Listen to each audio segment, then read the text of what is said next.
বাংলাদেশে থেকেছেন মাত্র কয়েকদিন, কিন্তু এরই মধ্যে তিনি মন জয় করে নিয়েছেন হাজার হাজার ভক্তের। হামজা চৌধুরী বাংলাদেশি বংশোদ্ভূত ব্রিটিশ ফুটবলার। ইংলিশ ক্লাব ফুটবলে নিজের জায়গা পাকাপোক্ত করার পর এবার বাংলাদেশ জাতীয় দলের জার্সি গায়ে তুলেছেন।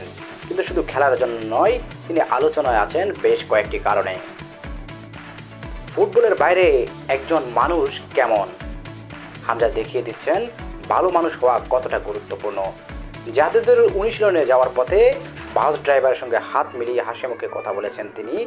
সাধারণ মানুষের প্রতি এই সম্মান আর আন্তরিকতাই তাকে আলাদা করে তুলেছে।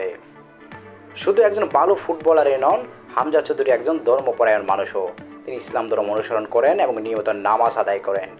খেলার ব্যস্ত সূচির মাঝেও তিনি ধর্মীয় বিধিবিধান মেনে চলেন।